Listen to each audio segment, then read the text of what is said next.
Hey there, I'm Amy Connell, and welcome to the Graced Health Podcast. I'm a personal trainer who wants you to know that your eating, movement, and body don't have to be perfect. You just need to be able to do what you're called to do. This podcast is for women who want simple and grace-filled ways to take care of themselves and enjoy a little chocolate in the process. If you have been with me for a while, if you've listened to more than a couple Graced Health podcasts, you may notice a couple things that are a little different. One, in today's episode, I don't have a quick intro, and I'll tell you why in just a second. Secondly, I added the little bit about the personal trainer because, as I have recently learned, I need to tell you who I am. What I stand for. So I would love to I would love for you to let me know what you think about that on our podcast group. And I am finding that I'm just kind of rambling a little bit because I don't want to admit something. I don't want to admit that for some reason I'm really nervous about recording today's episode, which is why I couldn't do the quick intro. And I didn't know what to say. I didn't really know how I could concisely describe what I'm talking about today in 40 or 45 seconds. Now, it's not getting like all juicy, and I'm not telling you all of my deepest, darkest secrets or anything like that. I think my hesitation or my fear, if I were to be really honest, is I don't know where all of you all stand. When I walk into a women's group at a church, I know that these are women who are at least open to hearing about my faith and how my faith integrates with my health. When I go to MOPS groups, same thing. When I have gone to Christian schools, same thing. And the honest truth is, I want you to like me. And I don't want you to leave me because I'm talking about Jesus. So I hope you don't leave. But I'm also not going to apologize for my faith. I have grown up in the church. I've always been a Christian. As I've gotten older, my faith has developed more and gotten more vibrant. I think as we all do, I mean, this is the true, like in relationships that we have too, right? Like they get stronger. My marriage to my husband has gotten stronger over the almost 23 years we've been married. My relationships with my college friends are better now than they ever were when we lived in the same house for 3 years. I mean, that's just what happens. So my relationship with Christ has gotten a lot stronger as I have gotten older. And I think that is what allowed me to really wake up one day and realize that it was time for me to integrate and intersect my health and my faith, because the truth is, and you heard a little bit about this on the My Story episode, they were kind of going along at their own thing. And I wasn't really taking into account my faith when I was talking about my health. So if you haven't listened to the My Story episode, you may want to go back and listen to that so you'll know a little bit more about that. But anyway, so if you're still with me, thank you. Because I'm not going to apologize. I'm not going to apologize for being a Jesus follower. And I hope that wherever you are, you're open to listening to the message that I have today. I actually just got back from the Spark Christian Podcast Conference, where I met some of the most incredible people. The speakers offered really great information. I learned a lot. I mean, she just jam-packed all kinds of information into 2 days. If I was totally honest, and you know I'm totally honest here, I went there with networking being a big driver and hoping, I'm not proud of this, but I was really like, I really hope that I can get interviewed on other people's shows, because that's how you grow your own show. I'm just being honest, you guys. I'm not proud of this, but that's just true. However, what I walked away with was some fantastic conversations and contacts. And I'm like, my listeners are really going to want to hear this. And I'm so excited over the next several months to introduce you to some of the contacts I made over at Spark Christian Podcast Conference. One of the things they did in one of the sessions, I think it was the first day, was they said, hey, what can you not shut up about? So guess who popped her hand up? But they didn't even finish the question. I'm like, oh, I'm raising my hand here in my podcast studio, which is also my closet. I'm like, I can't shut up about this. So I stood up and I shared what my heart was so full of. I mean, yes, I love talking about different ways to move your body. We talked about that in the gym series. I love talking about food. I'm a nutrition nut. I like fiber. I talked about that in the kitchen episode. But where my heart really feels the fire is what I'm going to talk to you about today and kick off this new season, our third season, called In the Word. Now, I'm just going to tell you, the season is going to blow your socks off. And I can say that because I've brought in some amazing guests. They are the ones who are going to knock your socks off. Mine, I just hope that something resonates and you just kind of keep it with you. So what can I not shut up about? It's actually 3 components. It kind of has 3 different, I'm calling them pillars, which I'm not really sure if that's the best name, but I'm calling them 3 pillars of the healthy why. It's not a great name. If you can think of a different name after you listen to this, please let me know. Reach out on that podcast Facebook group because I need to title it something a little different. Now, before I dig in to these 3 pillars, I do have a couple things I want to mention. If you are wanting some free supportive material to today, I have a 14-day health and body focused devotional that I'm telling you, it is like my heart wide open for you. I wrote them all. I printed them out. I prayed over them. And then like the tears were falling on the paper. I mean, it was so, tender, I guess, to me.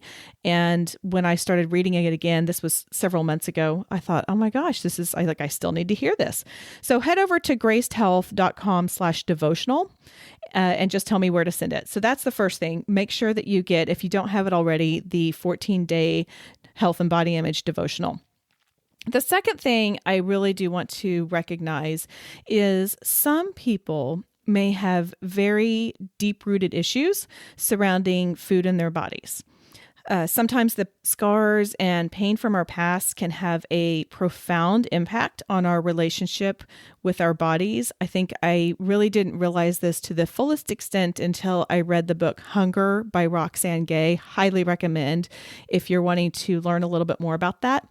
But if you struggle with pain from your past and it impacts your body image or food, I really encourage you to find a therapist who can help you with that healing process.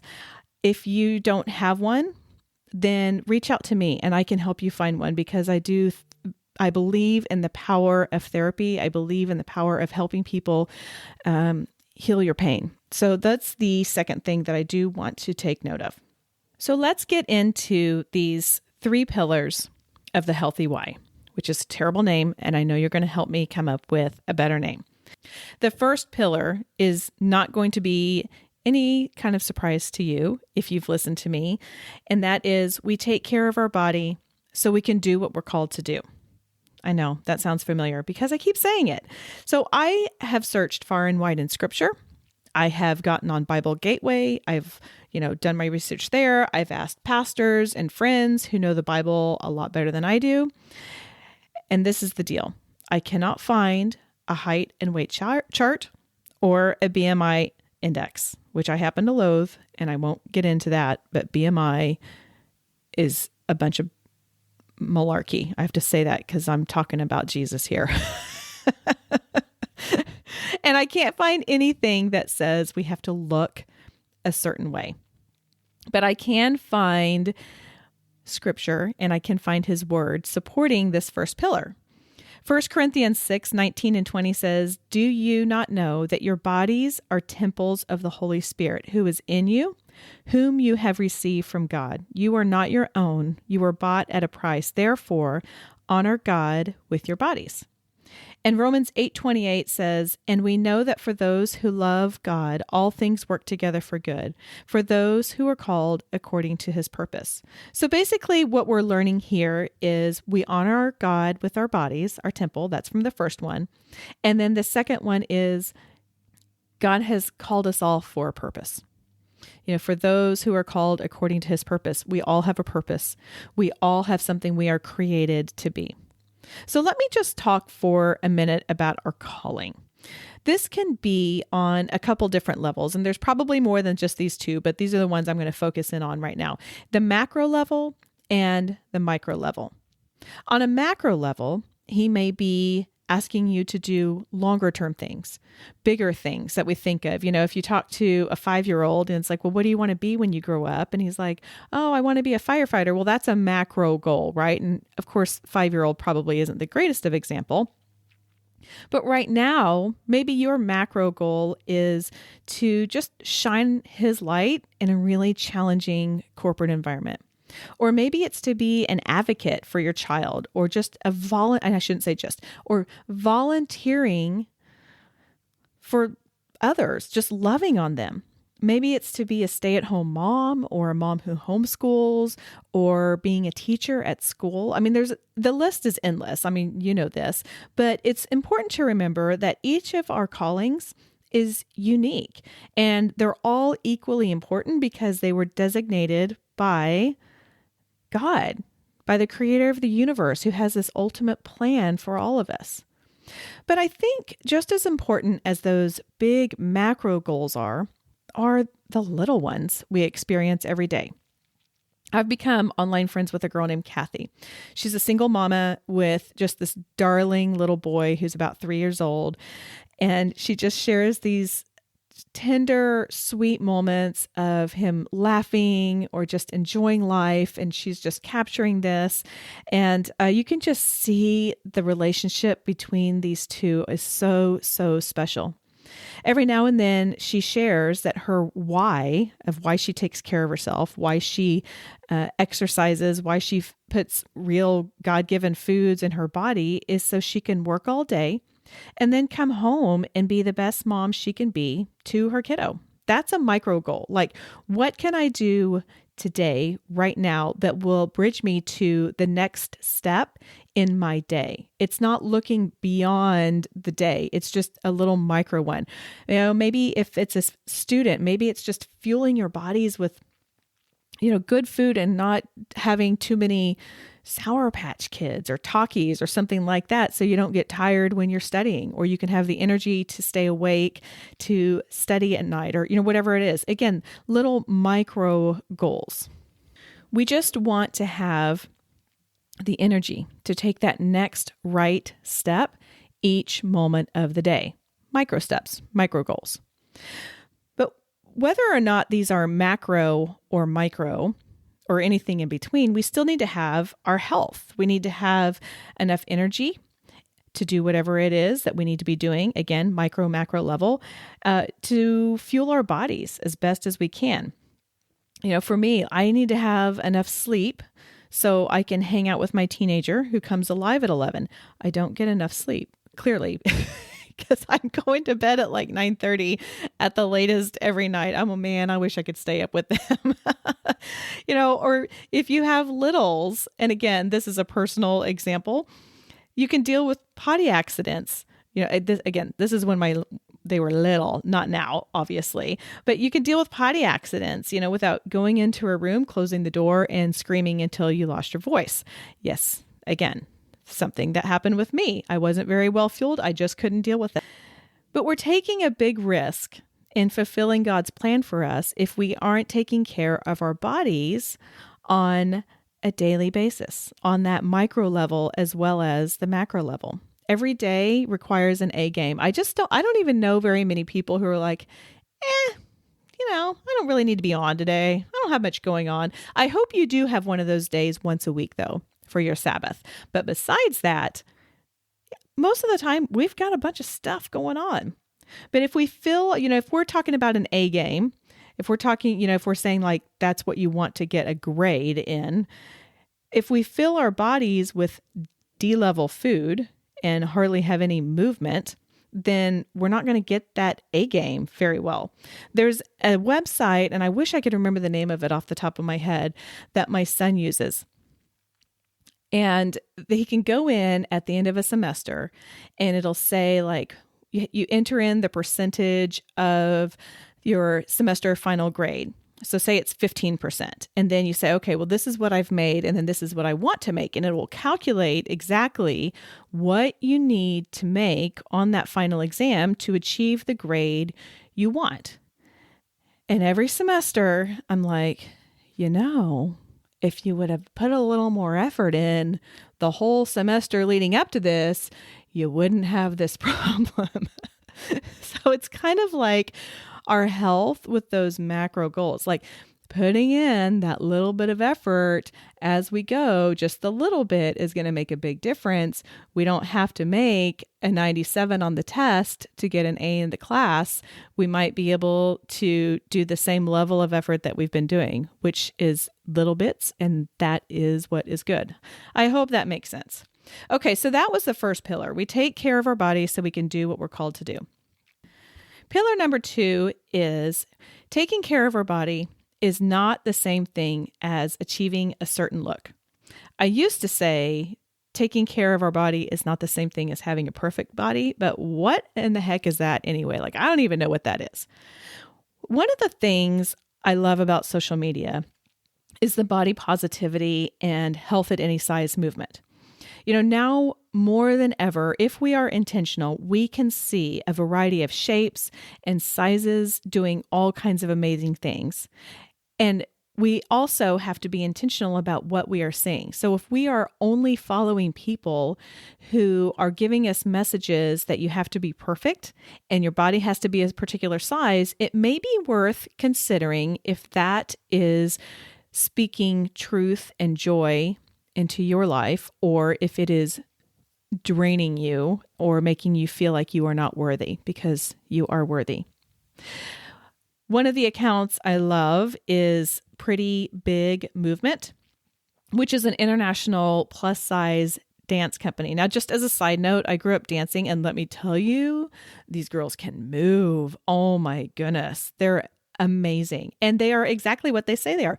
Pretty big movement. And they're bigger size girls, but they certainly can move their bodies, and they wouldn't be able to move their bodies if they weren't taking good care of them. I'm also a big fan of Myrna Valerio, who calls herself a big girl. She participates in ultra marathons. She's done some crazy race that you go all the way across the Colorado Rocky Mountains. I mean, she's done all kinds of amazing things. She's written a great book. I'll link it in the show notes, called A Beautiful Work in Progress. But anyway, she has done great things. She calls herself a big girl. She eats right-sized portions of nutritious foods. She's just the size that she is.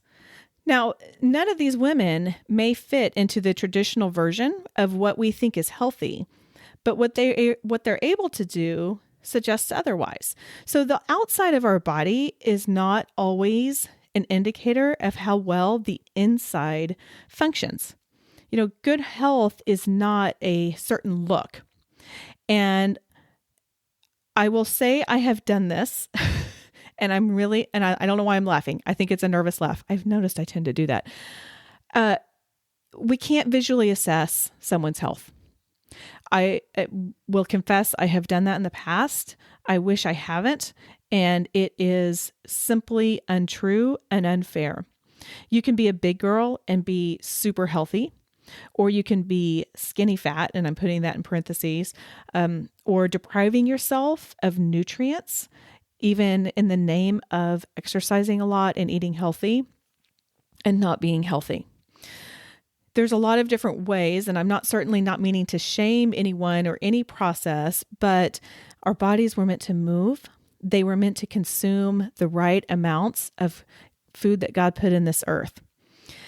And doing so is part of being healthy. And when I say healthy, I mean that as an action and a mindset. It's kind of like in the Bible, we hear about love being a verb It's not a noun. It's not something that is, it's something that is done.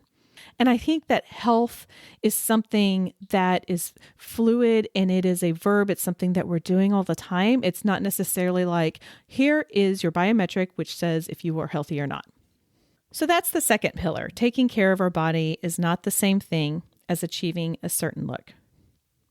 Then the third one, and this is the one I have mentioned in the past that I have definitely fallen into, is honor your temple, but don't worship it. So each year, my husband and I participate in this health assessment for his company so we can get a discount on our health insurance. And really, it just requires us to go up to his work. Requires me to go to his work. He's already there. They have a health professional who weighs you, takes your blood, does your blood pressure, like all of that basic stuff. You fill out an online questionnaire, and then later you are paired up with a health coach to go over your results and create goals and all of that kind of fun stuff. So a couple of years ago, I get on the phone with my appointment for this health coach and go through everything. She was pretty complimentary of most habits, though she did say at one point, I do need to tell you to wear a helmet every time you ride a bike, not just most of the time. Like, I know, I'm just being honest. Candace, my coach, will tell you that I'm pretty honest with her as well. But anyway, after the whole helmet shaming thing, she said, which I know is not shaming, like I know I need to do it. Anyway, she said, all of your blood work and your metrics look really good here, though I do need to mention that your BMI is too high. Yours came in at 25.8. Anything over 25 is considered overweight. I don't really remember what my weight was during that time. And this is going to sound funny, I don't even know what I was measured at because I've been able to look at the chart. And I mean, even the height has gone anywhere between 5'3" and maybe even 5'4.5". I mean, it's like, so that all of that makes a little bit of a difference. So I don't really know where I was. I was probably around 148 with my weight. But, I know how to read charts. This was not news to me. That didn't mean I wanted to hear it. I told her, I was like, look, personally, I have a really big issue with BMI. It only considers weight and height. It doesn't discriminate between muscle and fat. I tend to hold a lot of muscle on my body. It doesn't mean that it's all muscle. I mean, it's not. And she said, off the record, I agree. And, it did kind of lead to a little bit of a deeper discussion. By the way, tomorrow in the Facebook podcast group, I'm going to post a really fascinating chart that has BMI indexes of a lot of the elite professional athletes, and it's amazing, and it will further justify how ridiculous BMI is. Okay, I said I wasn't going to get on a rant. I'm not going to get on a rant. Just go look for that tomorrow in the podcast Facebook group. But anyway, in that discussion, I told her, I was like, yeah, and this was probably a year and a half ago, I think, that I had this conversation. I said, I could stand to lose some weight. And I'm very aware that I have gained about a pound a year for the past several years. And I've always been on the upper end of normal. So I was kind of inching my way out of whatever they consider the normal weight range. Again, whatever normal is. But I told her that the tension for me lies in how to change that trend of gaining a pound a year or so in a way that's best for me. Now, again, this was a year and a half ago. I really do feel like I have found that in this new program that works for me. It may not work for you. I don't know. But one of the things, regardless of where I am and regardless of how I'm eating, is I want balance. I want balance in my habits, and I want to break the chains of obsessive and feeling like I have to have perfect eating and exercises. At that time I said, yeah, I could drop 10 pounds and you guys would be really happy with me, but I guarantee you it would not make my family very happy with me or me very happy with me in that matter. I mean, let's just say mama is a lot happier when she's balanced and making really drastic changes would take me out of my own personal balance. Now, again, I feel like I have found that in making changes that I have made, but at the time, that was the conversation that I was having with her. The reality is I spent way too many years worried about every biometric number, all of the things that we were talking about. I was super, super focused on it. And I'm also naturally a numbers and a charts girl, so that didn't help matters. But I treasured every result, every pound, every hour of exercise. And these really were like little treasures, like, oh, I did that well. And oh, I got an hour and a half of exercising, and oh, I did this. And like every little of these little biometric wins were things that I just kind of stored up in I'm just going to call them like my little healthy warehouse. And it really just turned into a worship. I was worshiping the process of being healthy more than I was worshiping my creator, God. Matthew 6:21 says, "For where your treasure is, there your heart will be also." My treasure was absolutely that process of being healthy. It was a hard list of yes and no foods.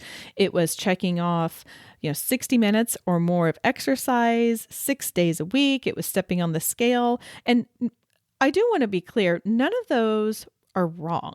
I mean, I have been in a period of time where I am giving myself foods that I can either have or maybe I should stay away from. I don't do the 60 minutes of exercise anymore. That's for sure. But they were wrong for me in that time because I had turned it into a worship and because I was worshiping that process. And I wasn't abiding by 1 Corinthians 10:31, which says, "So whether you eat or drink or whatever you do, do it all for the glory of God." I wasn't looking to glorify God. I was looking to glorify my abs, which have never and probably will never be glorifiable, if that's what you call it.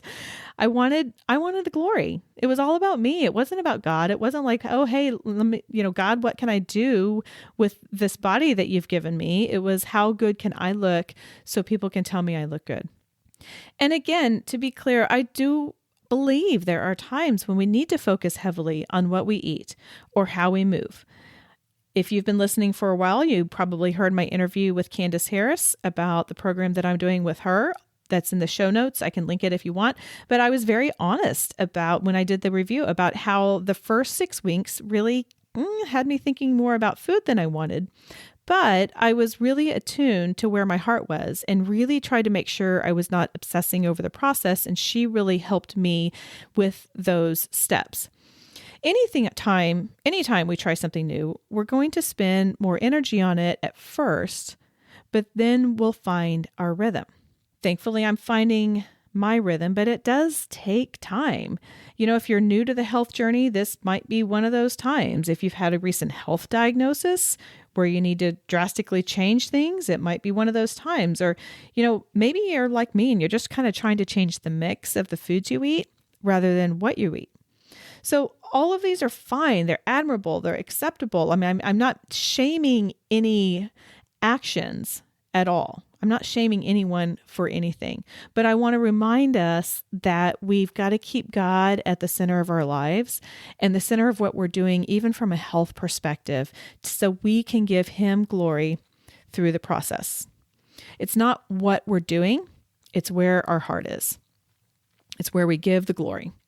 So just keep doing that heart check and make sure we're worshiping God and only God and not my abs. I don't want you worshiping my abs. Anyway, you get that. You know what I mean. So that's the third pillar. Honor your temple, but don't worship it. We do want to honor the body that God gave us. We just don't want to turn that into a worship of the body or of the process or anything like that. I'm going to do an episode later on this series called 5 Ways to Apply Grace in Your Life. And I'm just going to give you a little sneak peek. GRACE is the acronym. Yeah, super fancy there, huh? So make sure that you tune into that after you hear some of these really fantastic interviews that I have coming up. I hope this gives you more insight as to where I'm coming from, and that you know that this is really the foundation of everything I do in Graced Health, of everything I do here on the podcast, in the devotional that I wrote, which you can get again at gracedhealth.com/devotional. Ooh, I sound like a infomercial there. I'm so sorry. But it is something that I would love for you to join me in. And it's really what drives my faith, or drives my health. My faith does. So if you are still with me, thank you for listening. I hope this has been really helpful to you. So what are those 3 pillars again? Number 1, we take care of our body so we can do what we're called to do. Number 2, taking care of our body is not the same thing as achieving a particular size. And number 3, honor our body, our temple, but don't worship it. And the one simple thing I want you to remember is that first pillar. We take care of our body so we can do what we're called to do. God's not asking you to look a certain way. He's not asking you to move a certain way or eat a certain way, other than mostly eating the foods that He gave us to enjoy. He just wants us to be able to do what we were created to do in our purpose and live it out. Okay, that was a lot. Hey, make sure that you join me over on the Graced Health Podcast Facebook group. That's so much. I should have named that something different. That was a total naming fail, but it is what it is, and I don't know that I can change it. So the Graced Health Podcast Facebook group, join me over there. Let's continue the discussion tomorrow. And that is all for today. Go out there and have a grace day.